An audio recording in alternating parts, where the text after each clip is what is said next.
to make me realize that being a librarian was about more than just giving people information. It was about serving a community. And if the community is hungry for more than knowledge, then maybe it's time to open a snack bar. So basically, being tuned into your community and knowing exactly what they need and want. So, what does community engagement mean to you? You need to really look at who is already using the library, who is not using the library. That's one of the most important things. Who are the library's potential community partners? Also very important. And what relationships already exist. And so when I was in Goddard, one of the things that we did is we wound up doing a team Main Street, because we had a bunch of businesses obviously on Main Street and the library was on Main Street. And so we were really very supportive of each other. And they would help us out with funding for things, and we would help them, not normally obviously with funding, but marketing things we did help with, but because it marketed the library as well. But it's really good to make those close connections and be able to help shoulder some of that responsibility, and then have them help you shoulder some of that monetary responsibility. But community engagement is really a process. You don't really think of it as a process, but it is. So step one, you need to gather data, and you need to do that. So internally with your staff and your statistics, circulation statistics, attendance statistics, all of that. And then externally, you need to gather data from the community, obviously. So not just community members, but community businesses, community organizations, even your local churches and stuff. Get as much input, the school district, as much input as you can get. And then step two is you need to test the assumptions that you kind of are gathering from that data, or some of the ones that you already kind of had. And so this way, in doing this, you can do that with surveys, just talking to people out in the community. It doesn't have to be, formal, and by building relationships with those businesses or organizations. And I will say that with surveys, we did a yearly survey in Goddard, and we always did it. Goddard has several things during the year, several events during the year. And so we would actually start our community surveys in August at National Night Out. You always bribe them too, because people fill things out better if they know they're going to win something. And so we always got a prize basket and filled it with all kinds of cool library related things, and then just fun things. But so there'd be one prize, and at National Night Out, we would do the survey. We would do the survey at Fall Festival, which was in October, and then we would do it at Christmas on Main Street in December. And that worked really well. And the first year we actually did 3 prizes, and I was like, yeah, we're not doing that. We're going to do 1 prize. So we just carried it on from August to December, basically. But that worked really well for us because we were out in the community at those times. We weren't at the library. And so we were getting that input from some people who didn't come to the library. I mean, obviously we still had a lot that were at those events, but it was nice because we could reach a much wider audience. And then step 3 is to put all of that information you gather to use to make those informed decisions on programming and strategic planning and all that fun stuff.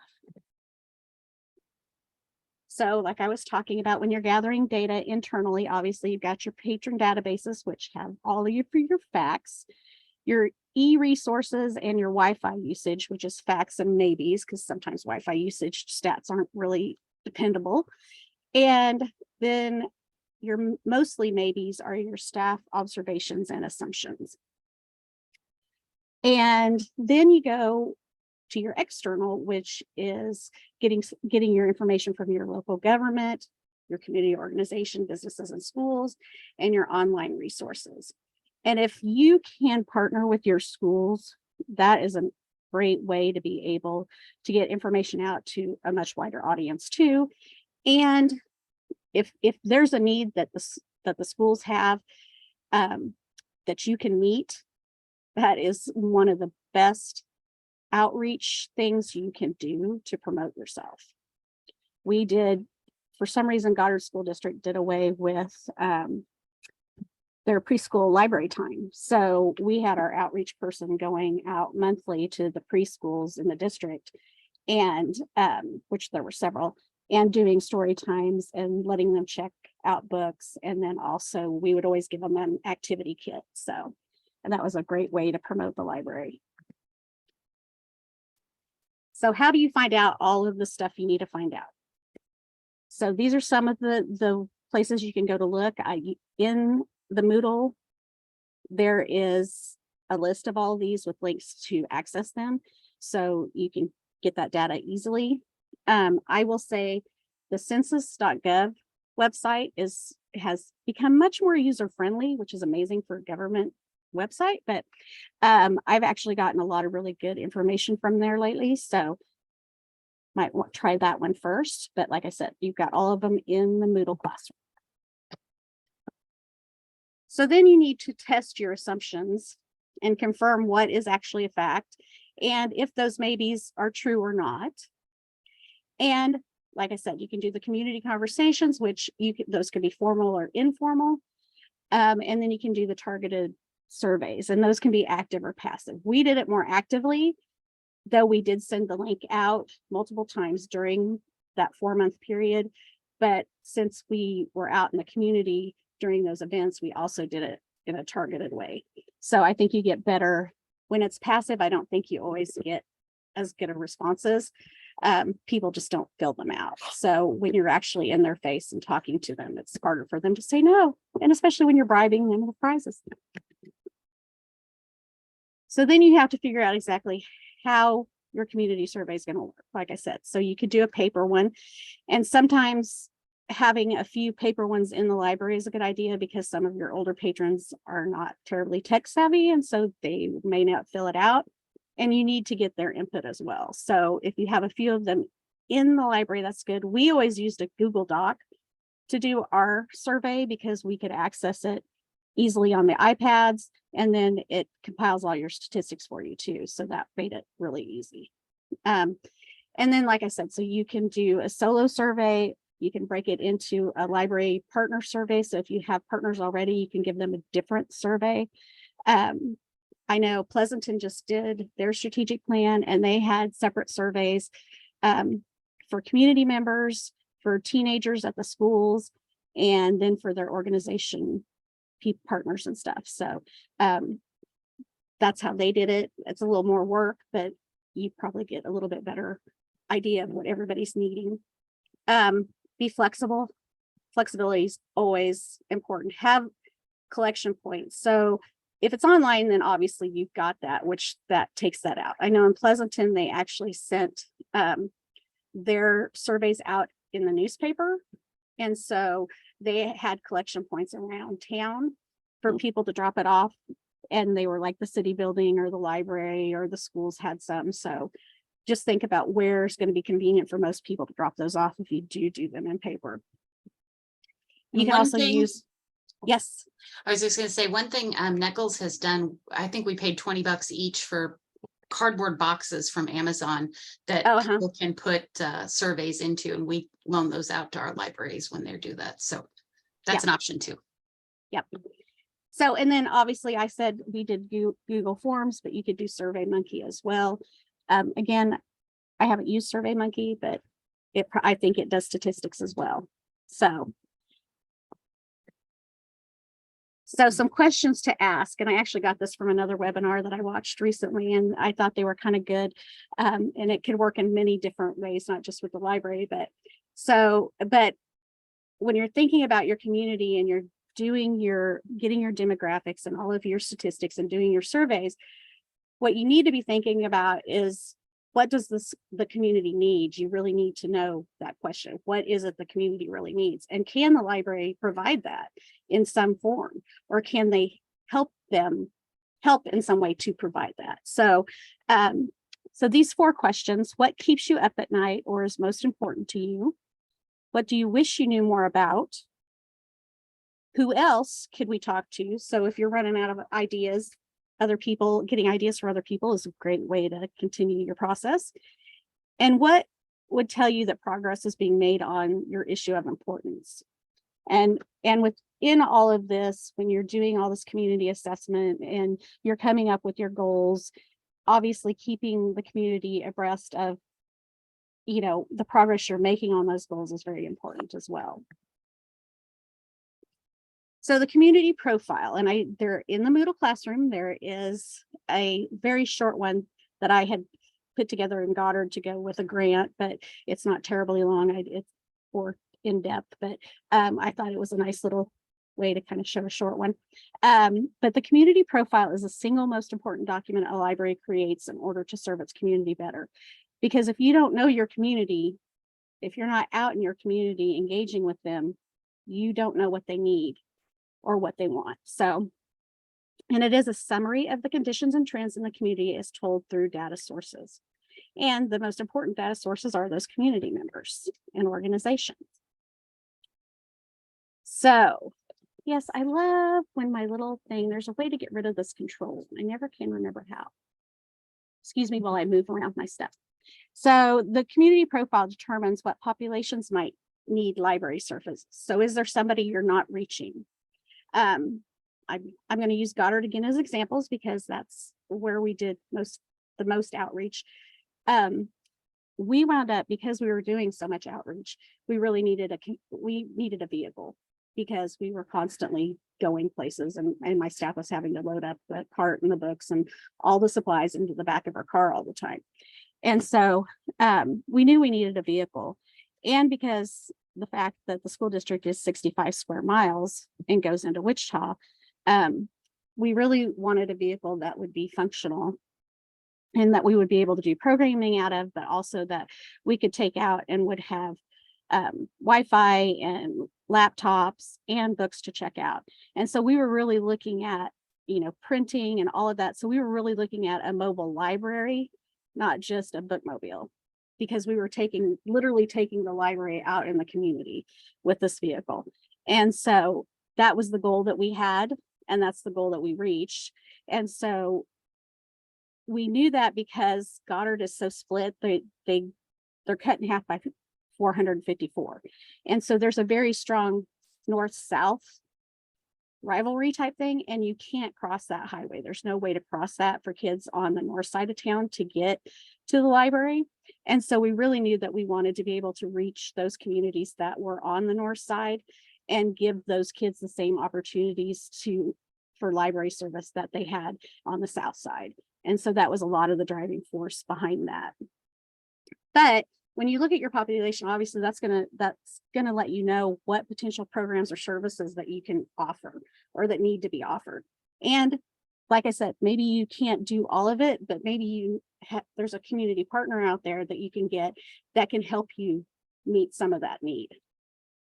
It identifies potential programming partners, like I said, and programming partners, we did at Goddard, we also we sent out a letter every January for summer reading and to get summer reading partnerships, and there were levels. So we did it really basically like a Chamber of Commerce does. They have sponsorship levels. And so we would do that. And so within that, we gave them, you get this if you give this much money. And so the more money they gave, the more opportunity they had to interact with some of the people that were at the programs. They could leave their stuff at the library. We promoted them on all of our social media. I mean, it was a great marketing opportunity for them. So, and then if there's something specifically that the library is working toward like with my mobile library, we put together sponsorship levels for that as well. And so if you gave so much money, then you got your logo on the back of the mobile library. And so that was helpful because that way that paid for all of the materials we needed to redo it was actually an old RV. So to redo the RV and make it the mobile library. Then there's also that fact, like if there another specific thing would be like we did, we started circulating early literacy multisensory kits, which were basically story time in a bag. So they had books and they had activities and they had games or learning materials and stuff like that. And so we actually, all of those were funded with monies from organizations and businesses within Goddard, and we put in the front of each of those backpacks, they were clear backpacks so you could see inside them.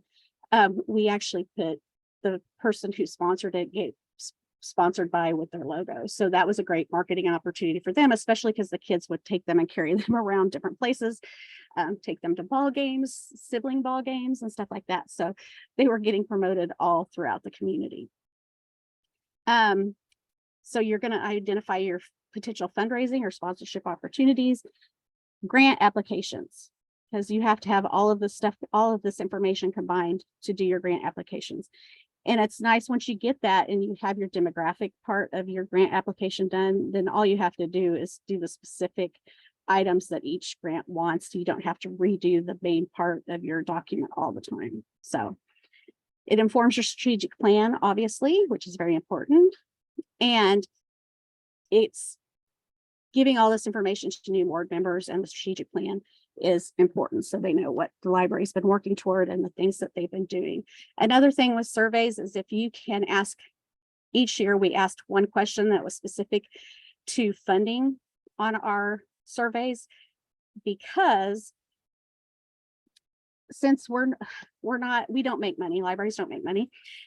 So we were not seen as important because of that to the city, because basically they had to give money to us. We weren't really bringing money in, but we were trying to find ways to show our value to the city so that they knew that we may not technically make money for them, but we were bringing in tax revenue. This last year, the question we had was, do you come to Goddard specifically to come to the library for programming?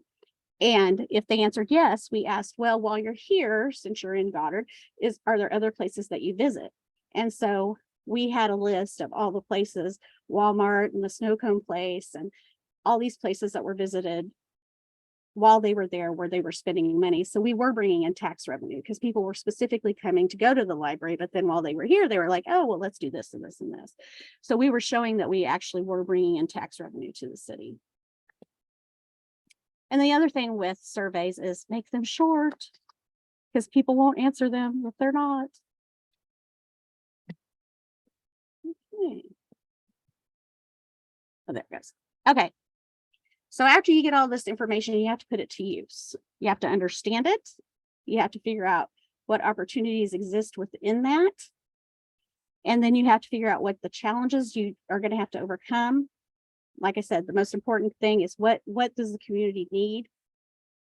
And what are those individuals and groups? What do they need and what can they offer to you?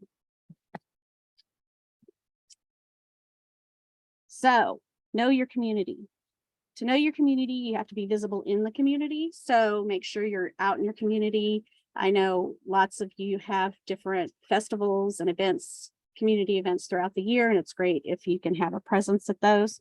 It really helps people see you outside, see the library in a different light and interact with you in a different way. But participate in civic and business organizations. So the Chamber of Commerce is a really good thing to be involved in. Know your school district and be on any of the councils that, tell them you're willing to volunteer your time for their site councils. So you get to know those people really well. Attend your city council, your town council, if you're a township or a county library, then attend county. So those people get to know you. I think it's very important for the library to have a presence at those meetings. And you may not be able to make everyone, but if as many as you can make, the better it's going to be, because they're going to get to know you, and they know that you're watching what they're doing and that that's important to you and to the library. So it's important to be able to do that.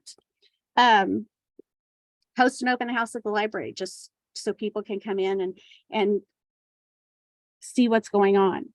Host a coffee with the mayor, or try to get the mayor or city council members to come in and be story time readers, things like that. Have a presence at your community events and the Chamber of Commerce, which is always important.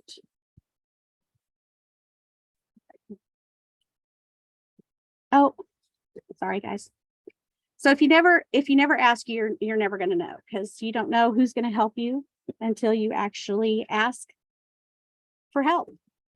So you have to be willing to go out there and ask. And I know some people have a hard time with that, but I always felt like I wasn't asking for myself. I was asking to help the community. And so when I went out, that's how I looked at it when I went out and talked to people. It's like, I'm trying to improve the library, and I'm trying to improve the library because I want it to be able to help the community. I want it to be able to help the community grow. I want it to be able to provide the services that are needed for those that need more. And then, just really create those connections. So ask your city government and Parks and Rec. I mean, partner with them.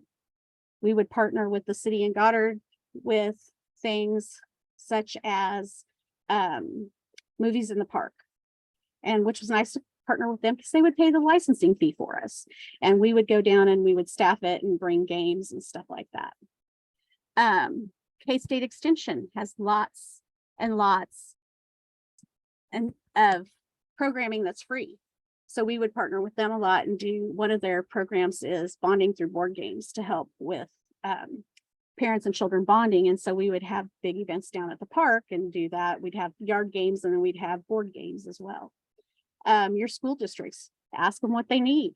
And sometimes I will say that at the upper administrative level, you don't always get, I had to work really hard to get into our school district in Goddard. It took 3.5 years to do it because they didn't see the value of partnering with us. They didn't think we had anything to offer. And so as we changed the way we were doing things and that really connected with the community, they started seeing us as having more value. And so that's one of the things. Sometimes it's not the upper, it's an administrator at the building, or it's even a teacher at the building. So just make a connection and get in there. Community action programs, local civic organizations, Lions Club, Rotary, Kiwanis, women's clubs, things like that. Those are usually more than willing to partner with you because it's part of their mission, and because they get promoted by the library, and that makes them look good too. So churches and businesses, and like I said, community engagement equals active partnerships. I don't know why this thing keeps sticking on me. There we go. So invite guest instructors, storytime readers. That's a great way to get your community involved in the library. Offer sponsorship opportunities. And like I said, we did with our summer reading program and with special projects both. Offer volunteer opportunities for students. So the National Honor Society, as a student, you have to have a specific amount of hours for National Honor Society. So give students that opportunity, promote that so they can come in and get those hours. And then offer promotional opportunities that expand the customer base of both parties. So if you have a partnership with somebody, we partnered with Tanganyika Wildlife Park a lot in Goddard. And so we were promoting them, but they let us during COVID, we actually put a story walk up out there. And each of our signs said provided by Goddard Public Library. So that was a great way for people to understand that we were still around during COVID. We're still there to help them, and we're actually providing services out in the community. And so, we worked really hard to do those kinds of things and do a lot of virtual story times out at the park with specific animals and stuff like that. So any partnership that really benefits both of you by promoting them and letting people know, and it is really, really important, just getting the word out. So increased community engagement informs your strategic plan, which, you got a plan to know where you're going. And if you don't have a plan and you don't know your community, you're not going to be making much progress. You need your program and service offerings, your outreach, your collection development. Obviously, if you don't know your community, you're not going to know what they want to read or what information they're wanting. Your budget planning, your grant writing and fundraising, your advocacy, and your marketing. And I know people don't like it when you talk about marketing in libraries because you're like, why do we need to market a library? But literally, outreach, marketing, community engagement, those all go together. And so marketing is very important. So, and you'll notice at SEKLS, we're getting a whole bunch of marketing materials. I've been working on that here too. So, like I said, in Moodle, you've got a list of online database resources. examples of a community profile, the community profile sample Word document, which is a lot longer. A sample community survey, which is our short one that I stuck in there, and a copy of this PowerPoint. I also just put in there a resource that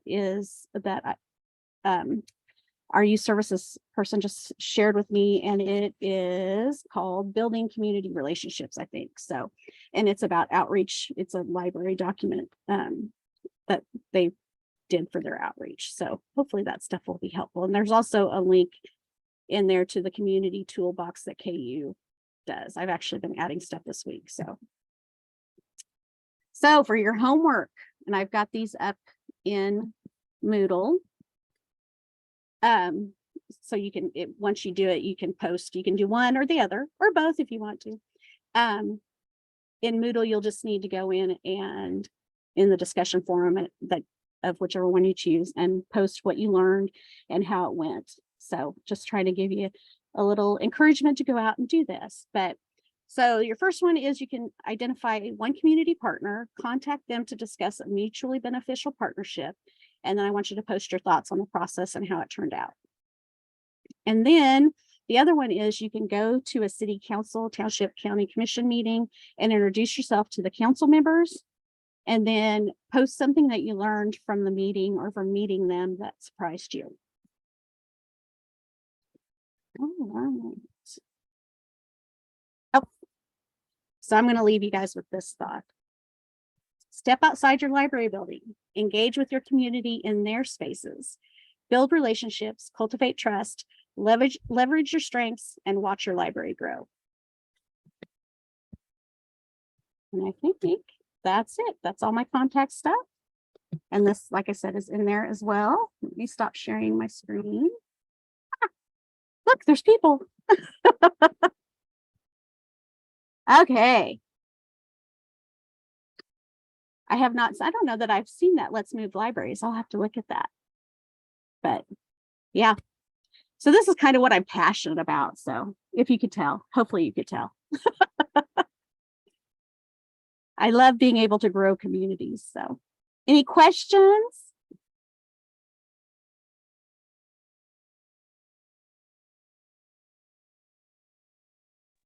Well, it's not a question. Okay. Perhaps it is a discussion topic. Okay. So it's the middle of summer programming. Yes. Our attendance is not what we were expecting for our programs. And so we're looking out to think, what has changed? What's different in 2023 compared to 2022, compared to 2021? And one of the things we see is instead of there being just the rec center or YMCA camp, we have an Imaginarium in town that is doing a camp, and we have the Emporia Arts Center that is doing a camp. And apparently they're partnering with the William Allen White Library on the ESU campus to do a Harry Potter camp.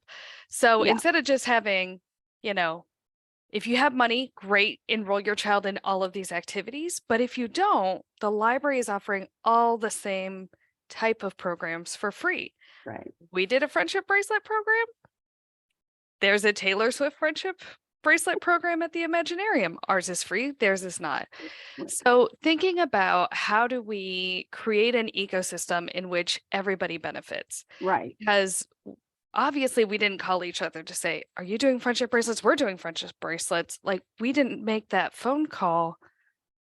Right. But also, what's our obligation? Like, we can't, some of them are nonprofits, some of them are businesses. We want to support local economy, but we also need to get attendance in our programs. Right. And I totally cut you off, so I must stop. Oh, no, you're fine. And that is a concern. And that's one thing that was really nice about joining the chamber, was that I could keep up with a lot of what was going on. But when you've got specific places, just say, hey, when you start planning for summer, which I know maybe in September, I know I get this. It's like you get a month off and then you're right back at it. And so, contact them and say, and they may not know yet, but say, this is what we're looking at for next year. Would you be interested in partnering with us to do this? I mean, instead of us both doing something, maybe we can partner and do it together. Obviously, the ones that charge, you may have to figure something out there. Say, hey, can we not charge? Or, you know, if you're going to do this, then we'll do something else. Or if we want to do this, can you do something else? You know, just as long as you're making that connection with those people and having those discussions and keeping them in the loop, I think they're going to want the library to be successful. If they understand what your mission is and what you're trying to do, they're going to support it, because not supporting it doesn't look very good. And so it just doesn't. I'm being honest, it just doesn't. And so really, most of those are going to be, unless there's somebody who just doesn't get it, most of those places, I know there are those people, most of those places are going to be very generous, and they're going to be willing to work with you around some of that stuff. And I think a lot of what you're seeing is also the fact that things are opening back up. So this is probably the first year that everything is kind of, oh, we can do all this stuff. And so you're getting a lot of that those extra things coming on. And will they do it again next year? I don't know, because how successful are they being? So, you know, I think really making note of who that is and then contacting them and having a discussion with them is important. So, and it just benefits you, because then you're not wasting money on something that's not going to work, or time. Well, and is that question of mission creep? Are we creeping Right. on the Emporia Arts Center mission by having in adults read it, paint it? Like, Well, it's about literature, but also libraries are about providing access to experiences you might not otherwise right. get. And I think, you know, I mean, in Goddard, we did wine and color, and sometimes it was wine and paint, and sometimes it was wine and board games, and some, you know, you give them alcohol, they'll come out for anything, especially when it's free. But you know, that was something to us that is a part of the mission, because we are offering a program for free, because we didn't charge anything. We said, if you want to donate something, that's fine, but we never charged anything. And some people may not be able to access programs like that if they don't have that, if you don't give them that opportunity as a library. So I don't think that's mission creep. But I think that if you really make those relationships with those organizations and talk to them about some of that and what you're trying to do, and making them understand that you're doing this because you want everybody to have that opportunity, again, they can't argue with that, because that's just being a good person. You know, libraries kind of, I know it's that vocational awe. I'm trying to get out of vocational awe, because, you know, we have to, that doesn't help DEI stuff. So, you know, don't ask. I've been reading a whole bunch of stuff over the semester, so don't even ask. But anyway, so yeah, yeah, go ahead. Okay, I was just going to kind of second what Pauline is experiencing. And along those lines, early on, we had, actually it was another agency using our library, but we became a partner with them to host an art show. And it immediately, I received feedback that caused a rift between the library and the Arts Council. And so, you know, being a new librarian, I was kind of like, oh, okay. You know, I just thought, oh, that's wonderful. We're going to have an art show in our library. Yay. You know, that was kind of a lesson for me, but also I'm still trying to navigate my way through that. First, building back relationships. I mean, all the typical things, you know, that you want to do, but it did raise awareness. Okay, this is a thing that I need to be really cognizant of. And because they're trying to build back too. And so they're nervous about their numbers. We have a rec center. And so one of the things we've just started is we've kind of just formed a community group who wants to meet here at the library. Groups like the Rec Center, the Arts Council, the museum, the library, the extension office. We've got a local theater group where we're just going to try to at least touch base with each other and share what we're doing quarterly. And then right now I feel like it's just like reporting out and don't step on my territory kind of thing. But I'm hoping that it will turn into something that eventually, after we get to a trust level, maybe we could look at ways in which we aren't duplicating, but we could partner more effectively. I'm not saying I do not have this figured out, but I'm just going to share that this is what I've experienced too. And yeah, it is. This and is a real important. thing. Yeah. And it's very I just important. wanted to commiserate.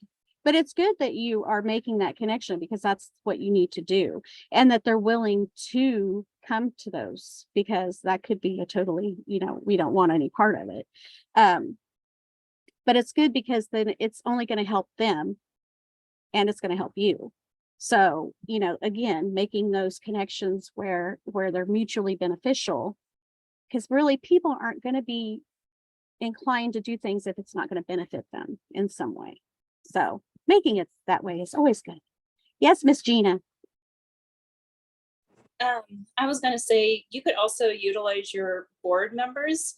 They Mhm. might have connections with all these organizations that you're trying to seek out. Like maybe they're friends with them at the golf club, or they go to church with them, or they Yep. have brunch club or whatever.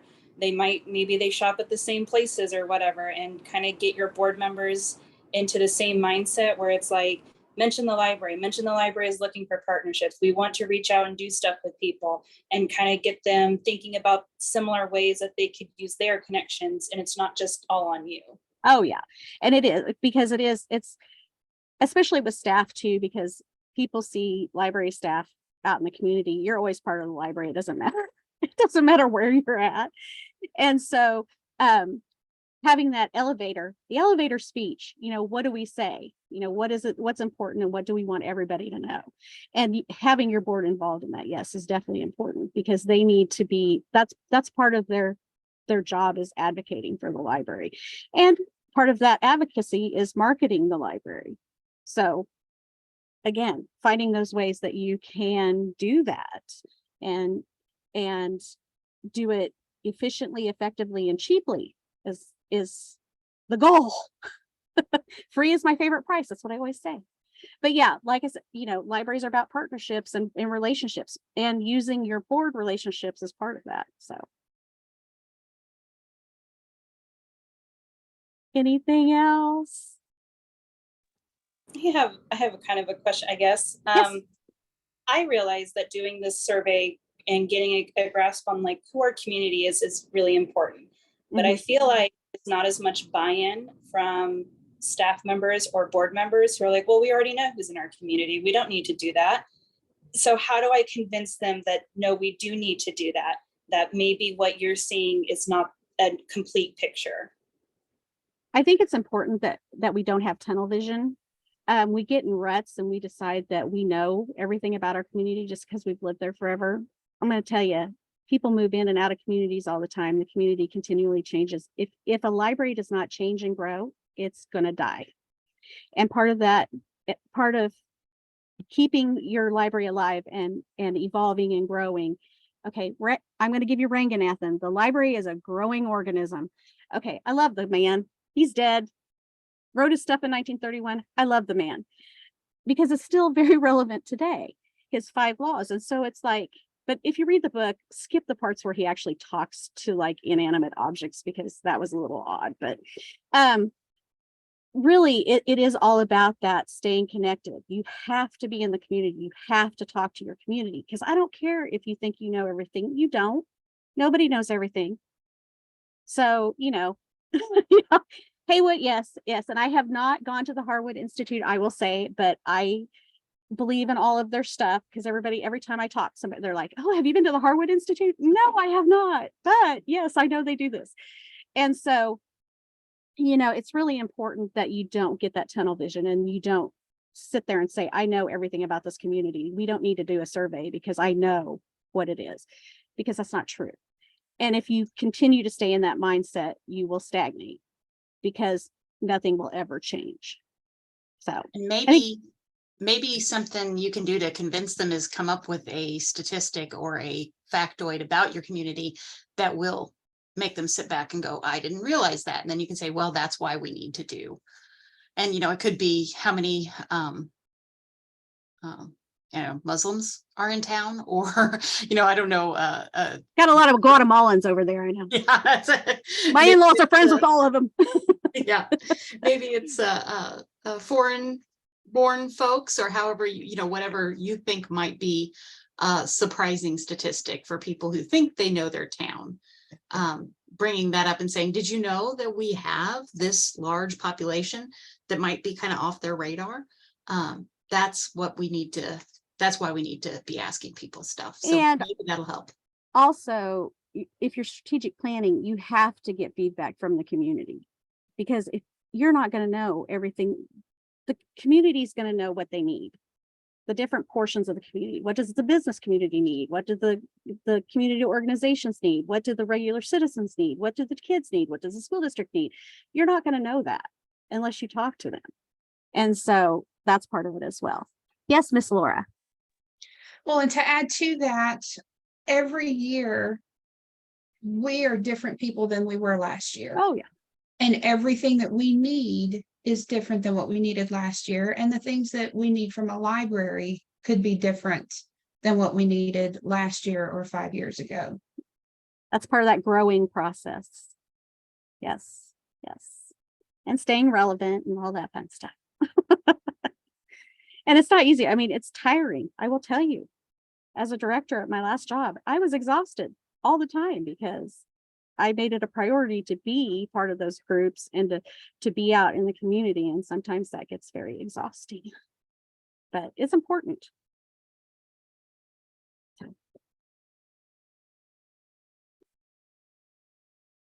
And I came a little late, but I have a question about those partnerships.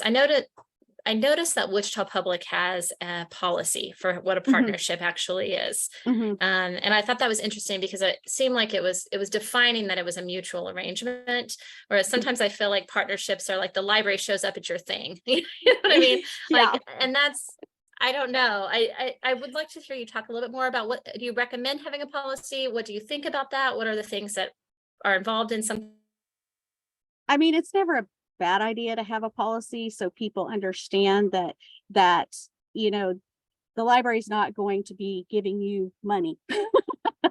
If you give us money, great, we love you and that we're going to promote you, but you know, you're not going to get that reciprocal thing from us because we're not going to be giving you money because we don't have any money. And plus it's tax funds, so we can't spread it around. Sorry.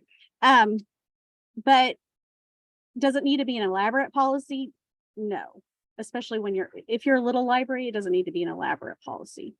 I will tell you a secret though. Go to ChatGPT and type in, can you create a whatever policy you want? And then I will tell you, it's pretty vague in spots. Sometimes it's spot on, but it gives you really good subject headings. Really good subject headings. So I'm all over that. So, you know, work smarter, not harder. But yeah, I think you have to. And honestly, in Goddard, we didn't have any signature things down when we did partnerships because Goddard's still that small town, still got that small town feel, even though they are not small and they are growing incredibly quickly. We never had any issues with that. Basically, I think because we spelled out when we did like sponsorship, we spelled out exactly what they were going to get from us for that sponsorship. So there was no question on that part of it. But I mean, like I said, a policy is never a bad idea when you're dealing with people because who knows what's going to happen. But just the library showing up, that's promoting you. So you're out marketing yourself. So that's is a two-way thing because you are getting yourself out there. And that's sometimes as simple with partnerships in Goddard. We're going to promote you on our Facebook page. We're going to put that you actually sponsored this program. And any marketing that for a business that supports the library, I think goes a long way because people who attend that kind of thing understand the importance of having that funding. So it builds social capital. They're building social capital by using you, and you're building social capital by being involved in your community. So, and that social trust too. So let me see. Yes. And that's what we did. We did it with both. Like I said, we did it with both with the mobile library and with the summer reading program. And we would send those out in January because those letters out for summer reading in January, because people like to know what they're going to spend their money on at the beginning of their, hopefully some people's isn't January, but the beginning of their budget cycle. Some of them it's July. But at least you're halfway through instead of close to the end when you're asking. So I think that helps them plan out better. But with the levels, I will say you have to be careful what you are, because you don't want to sell out your patrons. You know, you're not giving them patron information. They are allowed to come and leave their card, and if somebody contacts them, great. But we're not promising that they're going to get anything out of this other than, you know, people know who they are. They're not going to gain. We're not guaranteeing that they're going to gain any customers, any money, nothing. So I think that's important to put when you're putting that in your, when you're making those levels, you state exactly, okay, you can leave your card here. If you want to come talk at the beginning of the program real quick and just tell them who you are and that you're glad that you could come sponsor this and stuff like that, great. But they're not to be talking to, you know, you don't, unless the patron comes up to them and asks them a question, that's fine, but you're not going to chase people down. Doesn't And look just to let folks who are watching the recording later know, the comment was Pauline liked the idea of establishing partnership levels so that you know, there's a host level letting you use the space, a partner level mutually beneficial. I tried to say both words at the same time. That didn't work. Co-sponsorship, ownership of a service program, etc. So that's what April has been mentioning. So Yeah.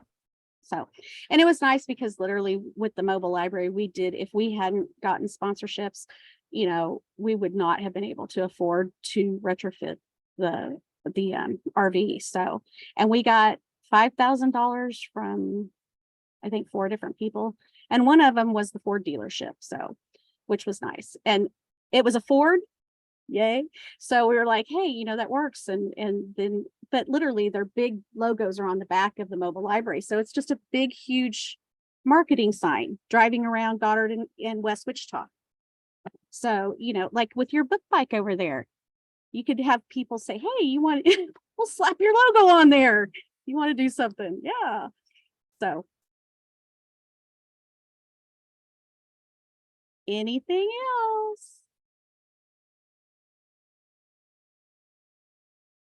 Well, hopefully you guys learned something. If you have any questions, you can let us know, but everything's in the Moodle. So. And as always, thank you, April. This was fabulous. And again, like she said, if you have questions either now or those who are watching the archive later, you can usually track April down at Southeast Kansas Library System, or you can ask your system representative. And if you can't get a hold of her, we can. We know where she works. And we usually talk to them at least once a month. So. Exactly. Yeah. So thank you. Great discussion. Great questions. And we will see you all next time. I don't know what we're talking about. I don't remember either. It is customer service with Savannah Ball, August 9th. So Savannah from the Wichita Public Library will be talking to us about customer service and how to help your staff serve your customers as best they can. So until then, see you guys. Have a good one. Bye, Thank guys. you.